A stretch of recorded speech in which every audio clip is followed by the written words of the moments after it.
It's the Locked On Flyers podcast for Tuesday, June 18th. Your daily dose of Flyers news, analysis, and high quality content that's talking Adam Ginning, his draft class, and a couple others. That's a lot.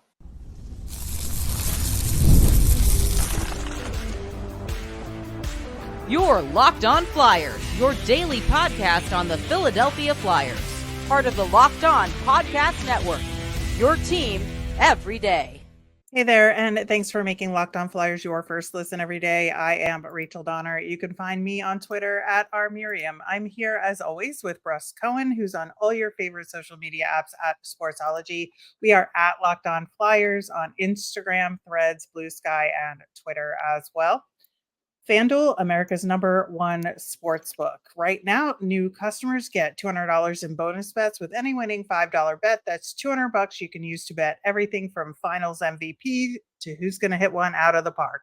Visit FanDuel.com/lockedon and add a big win to your summer bucket list. You can find our show over on YouTube or on the SiriusXM app or anywhere you listen to podcasts. Subscribe to get our latest episode as soon as it's available here on the Locked On Podcast Network, your team every day. We are talking Flyers draft classes on today's show. And a reminder of our weekly poll is who you think the Flyers' best draft class is of the last 20 years, minus the last couple of years. And we're going to talk about why on today's show. But one of those members of the 2018 draft class just got a contract extension in Adam Ginning. He got a 2-year deal at $787, $500K per year. It's a 2-way deal the first year and a 1-way contract the second year, which I love these kind of contracts for guys like him. I think it gives them motivation. Big incentive. And I think, it gives something to Adam Ginning as a reward for his efforts that it's a 1-way in the second year. But, he's got to work for it this year. So I think it's fair on all accounts. It is fair on all accounts. And I think it's a good signing. We both kind of wondered and worried a little that if they didn't show interest, he might go back overseas. And we kept hearing that. I heard it. And so I think they got aggressive and signed him, which is good. I don't think it automatically gives him a chance with the big club next year, which is okay. I mean, if he starts in the AHL, I'm okay with that. But I also want to see who the Flyers put in the starting lineup instead of him to say that, he still needs more work because he's really close. He is, and he got 9 games at the NHL level this season, scored a goal in one of them. Very happy for him there, and wound up with 58 games with the Phantoms this year, 15 points total. And I thought, he was a huge part of that team. And we talk about Attard and Ginning and that pairing and what it could mean for the future of the Flyers and that they work well together. So at least we have both of them under contract for another year. So the potential's there. It doesn't mean they're going to do it, but they should. Yeah, absolutely. And as I mentioned, Adam Ginning is part of the Flyers 2018 draft class. And when we did the poll this week, we left out the last few years. And Russ, let's talk a little bit about why and when you can start evaluating a draft class. Yeah, I mean, the ideal time is 5 years because 5 years really puts it far enough in the rearview mirror that you've taken into account injuries, league changes, coaching changes, all kinds of things. So usually there's not too many more excuses. Now, still, there are some guys that can take until 25, 27, but that's the fair time. 4 years, you could do it. You're parsing a little bit, but you could do it. Anything more earlier than that, I don't think is fair. Right. So that's why we're going to talk about the 2018, 2019, and 2020 draft classes. The 2020 is, a little borderline, as you were just saying, but I think it's fair to at least start having the conversations about them and the success there. And I think that you look at Flyers drafting, and they've been very hit or miss from year to year. And some years they are bang on and get a really successful draft class, looking 5 years later. And sometimes there's just nothing there. And I think that is the case with a lot of teams. But how did you grade the Flyers as a drafting team overall?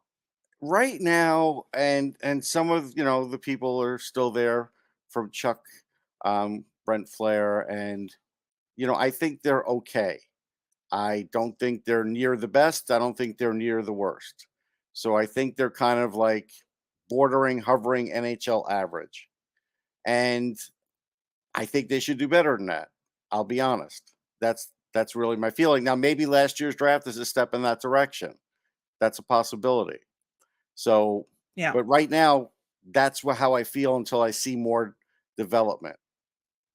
Right. And I think that, the Flyers sometimes have a history of drafting well, but then the development doesn't Correct. really catch up to it. So there's that part of it as well. It's not just about the drafting No. for sure, but I think it's part of it. So we're going to look at this 2018 draft class first. And Adam Ginning was selected 50th overall in the second round. And I remember when he was drafted, I thought, well, it's a good safe pick because he's a defensive defenseman. I was a little like, well, it's a little bit early in the draft, I think, to be picking a guy like him, but they felt really strongly about it at the time. And I think it's a good pick in retrospect.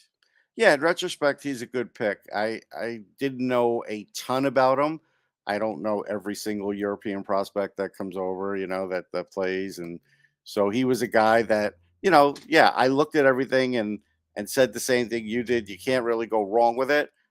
Does seem good, but yeah, I wasn't a big Adam Ginning guy. Like I just Ginning guy. I just didn't know enough about him. Right. And so that's kind of, the part of it we're thinking about right now just because of the contract extension. But the first round pick, the first of two first round picks that the Flyers had was Joel Farabee, which, man, I could not have been happier at the time of that pick.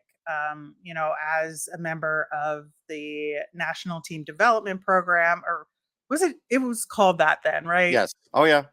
Yeah, I never remember what year that official designation Yeah. Yeah. started, but, he was a standout on that team for me, and I remember, him looking really good at U18s that year, had an Yes. especially good year, so I felt like at the time, he was exactly who I wanted the Flyers to pick at that time, and they picked him, and I was thrilled, but what did you think at the time?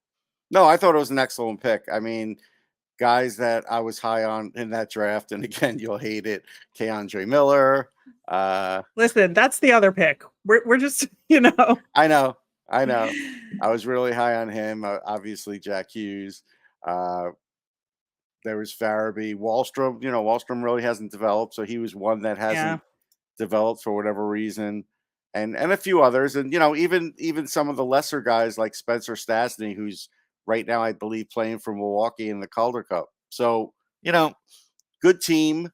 He was one of the better guys on that team, and he was kind of like, yeah, he could score, he could assist, he was fiery, and I thought at the time he had an elite shot. I thought, and I think at times he's shown it, but it hasn't really been elite. So I think my buddy who we had a debate about it was maybe right, but maybe he'll prove me right in the next year or two because he's still only 24. But it's a really good shot. We'll say that. Yeah, I would say so. And I think the controversy comes into play, as you alluded to, with the 19th overall pick, which went to the Flyers. And this was the Jay O'Brien pick. Hmm. And I think there was a lot of consternation at the time. I think you could look at it then, you look at it now. It was just not the right move.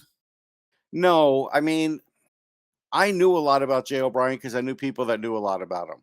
I didn't see any of Jay O'Brien that year, Um, I wouldn't have been my pick. Uh, to be honest, I probably would have taken Kupari or Miller. Those would have been the two guys I'd have been Mhm. arguing about, and I probably would have argued Miller because I really loved Miller. So, like you Yeah. did. But the thing about I'll explain at least the O'Brien part because again, he was young for his age. He already had some key things about him. They thought he'd be a center. Everybody thought he'd be a center. And so, yeah, he was thought of as a pretty good pick. we can't call him a bust or anything because he's not even out of college yet. Now, he is older because he's 24, but I would refuse to call him a bust. But I would say, yeah, he wasn't the right pick there. We know that now. But yeah, he wasn't my pick. I just knew about him through others, and I remember talking to him at the combine, and Miller was my guy, really, in the end. Yeah, Miller was absolutely my guy for that pick that year, and it will pain me for the rest of eternity. But uh, it's not my job to make those picks; it's the Flyers' job, and that's Right. why we are evaluating them as such. Looking at the rest of this draft class, there are some interesting names there as well. We are going to get to them and start looking at the 2019 draft class coming up next. Summertime means baseball, the NBA Finals, and more, and you can bet it all on FanDuel. Right now, new customers get $200 in bonus bets with any $5 winning bet. It's $200 you could use to bet everything from the Finals MVP to who's going to hit one out of the park. I'm going to go contrary here and say bet the Phillies because the Mets just shellacked the Padres, and I think the Phillies can beat them, even though they're hurting a little bit. Visit fanduel.com/locked on and add a big win to your summer bucket list. FanDuel, America's #1 sportsbook. Coming up on tomorrow's show is our mailbag. So if you haven't yet, get in those questions. You can email us at lockedonflyers@gmail, send us a message on Twitter, or comment on our YouTube channel. So looking at the rest of the 2018 draft class, the name that stands out, I think, obviously, is a fifth round pick in goaltender Sam Urson, who is now the Flyers' number one goaltender. Would you have believed it at that time? No, I didn't know that. I mean, I'm not a goalie expert. I don't go that deep on goalies and drafts. I don't waste my time because it's just not my thing, and it's mostly not anybody's thing. There's a few people that I look at as goalie experts. So no, this is good work by a scouting department to ferret this guy out. Yeah, I think so. I think the Flyers have drafted a number of European goaltenders, and I think that's one area where they do excel is finding diamonds in the rough as far as the European goaltenders go. Yeah. So I cannot be mad about the pick at that time, and it has come to fruition for sure Now I do for want to the go back, Flyers. and it's not playing revisionist history. I did know, and I'm going to call him Jack St. Ivany. I know it's John, Jack, whatever. He Yeah, did pretty well for Pittsburgh this year, and the way yeah, they're talking he about him, I did. think he may become a regular, at least in the short term, like Daniel Friedman did, right? And so, yeah, this is why I didn't want the Flyers to get rid of him because I knew he had enough talent to at least play at the NHL level for a certain amount of time. I didn't know if he'd be a long term guy, but he's actually a decent player. Yeah, I think, it was a good pick at the time It was. at that point in the draft. I think that's what you gotta look at is when he was drafted and it makes sense. And you look at the other pick, Wyatt Wiley. I thought for sure he had a shot there for a little bit, but it just like didn't really pan out. He spent a number of years with the Phantoms, but has found a little bit of success out west. But he split his time between the ECHL and the AHL this past year. But yeah, just not meant for long-term success here. And the sixth and seventh round picks have gone elsewhere as well. I can Gavin explain Hayne. Gavin Hayne a little bit. He wouldn't have Yeah. been my pick, but he was with the program. Maybe they looked at him Mhm. as a shutdown guy, and I did get to see him play a bit. I wasn't super high in him, but I was like, all right. And Marcus Westfall had some talent. Like that was worth the swing. Yeah, for Because he sure. had a little bit of size and he just didn't come through. It happens. Yeah, but I think Gavin Hayne, if I recall, was on like the Iowa Wild this Yeah. past year, so he's gotten some ECHL, AHL time Yeah. as well. So good to see him still playing for Yes. sure. But a good class overall, I would say, at the Oh yeah. time and in retrospect. Yeah. No, it you know, you got two really good players, and then the rest all had a chance to play in the NHL. Jennings looks like he's going to play. If you get three in the draft, you're happy. You're Yeah. laughing.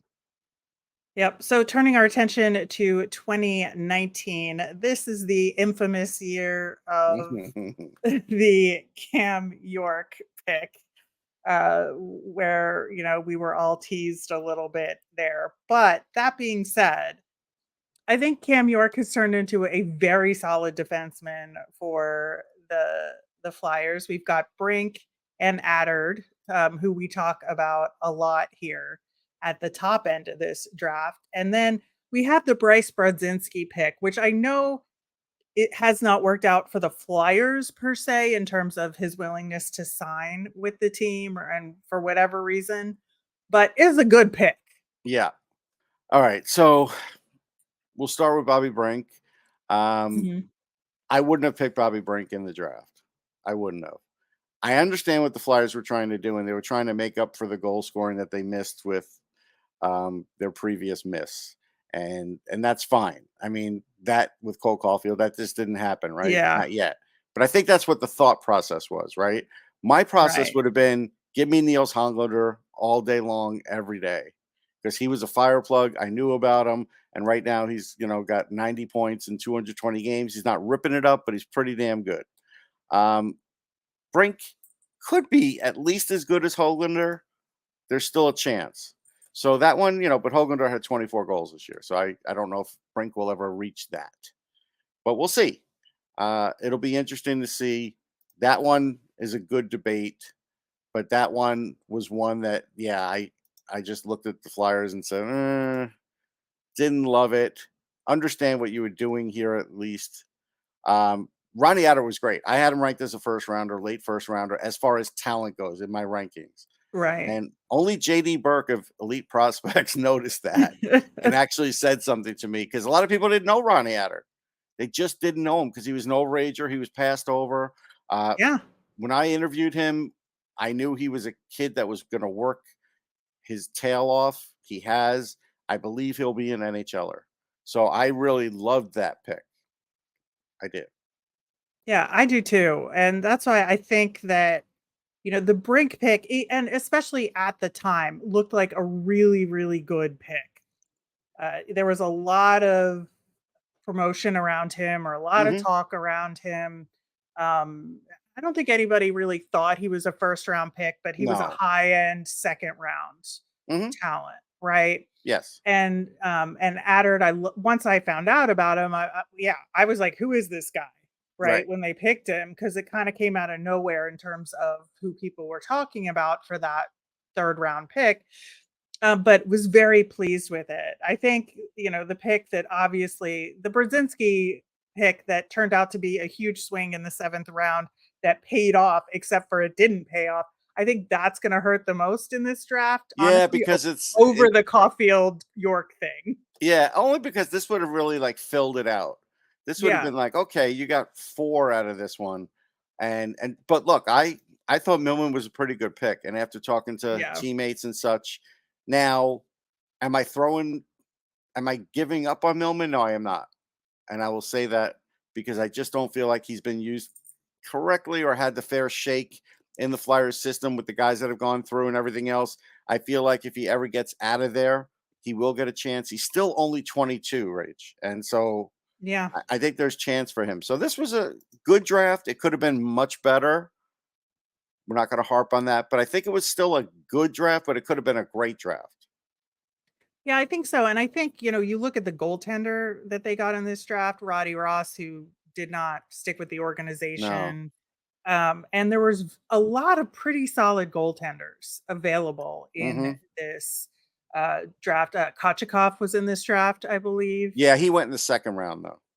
Yeah, but I just feel like He went there, after Brink, so you could have yeah, taken Kochikov instead of Brink, but I wasn't even thinking about that at that time. Although I liked Kochikov and I knew he was a talent.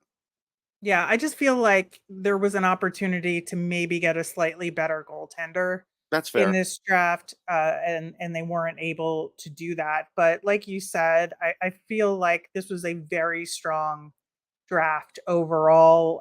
It remains to be seen, obviously, how Cam York does in the long run, how Bobby Brink does in the long run, and Addard. But that's why this is starting to get borderline of can you really evaluate this draft class because we just don't know. York only Right. has 169 regular season games played to Yeah, this. I feel like we have a pretty good idea of what Cam York is, and it's good. It's not Yeah, super fantastic, but it's good. yeah, it's not Cole Caulfield, but it's good No. for what his position Yeah. is. So you got to Yeah. look at it like that. Yeah. I do think this one in the end will turn out to be, a pretty decent draft. But yeah, I just know it could have been better. So I just can't go any more than that with the superlatives. Yeah, absolutely. All right. Well, we've got one more draft we're going to look at. It's a fascinating one. It's 2020, which was crazy for all of us, but this draft in particular was interesting. We will talk about it coming up next.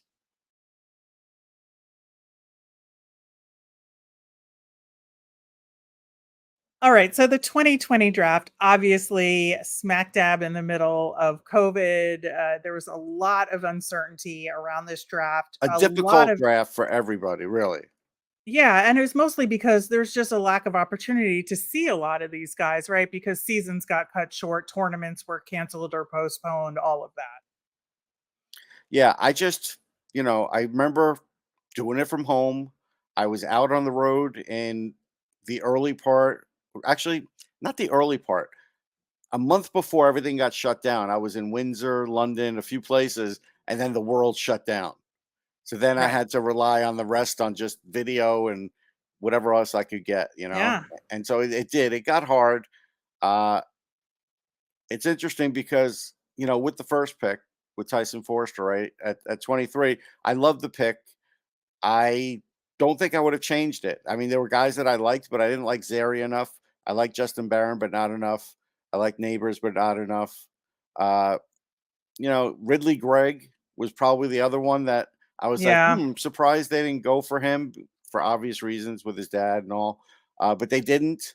And right now he's on the edge. I still think he's going to be really good, but injuries have sort of stopped that right now. So we can't really say what he's going to be yet. So yeah, this was a great pick.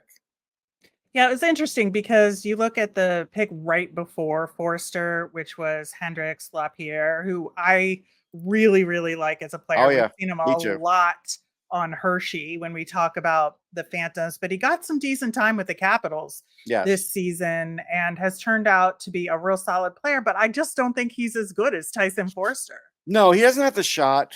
He, Yeah. he has he's more of a playmaker, and but his overall game is good. So it's like he's just a notch below. That's why I think the Flyers, I this is the one rare instance where I think the Capitals didn't get the right guy because they usually do a great Yeah, job. they do. They usually do get the right guy. And yeah, I think Tyson Forster was again, like you said, one of those names where he was out there, but not really linked to the Flyers as much. And I think it was an unexpected pick, but a good pick. And everybody was like, oh, okay. We like him, and we thought it Yeah. was a really good opportunity, especially at 23. And, this was a draft where the Flyers only had 5 picks. Yeah. So And they had so a hit. each, yeah, this had to be a really good draft for them. And obviously we don't know a lot about this draft class, but I think with Forster, you can start to talk about him as Yes. an NHL mainstay here. No, and I knew that shot. I'd seen it. So Forster, I was comfortable with saying that's a great pick. Uh, then when we get into Melandre territory, this is like your classic. Could be really, really good. Still might not work out. We don't know. Yeah, and there's a lot of talk at that time that Andre was going to go in the first round, right? Some people were predicting the Flyers were going to take him with their first Yeah. round pick at 23. Like a lot of people actually.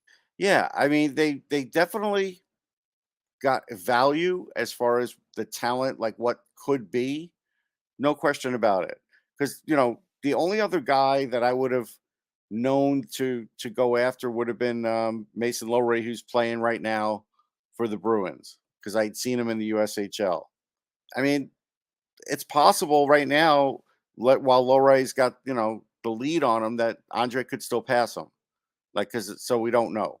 But those would have been the two I was most interested in. Yeah, and I think for me, a lot of the second rounders that I really liked were selected before him. Oh yeah, because So, that year I don't think I did a list beyond 32. I'd be shocked if I did, and I didn't get into the 50s. I know that.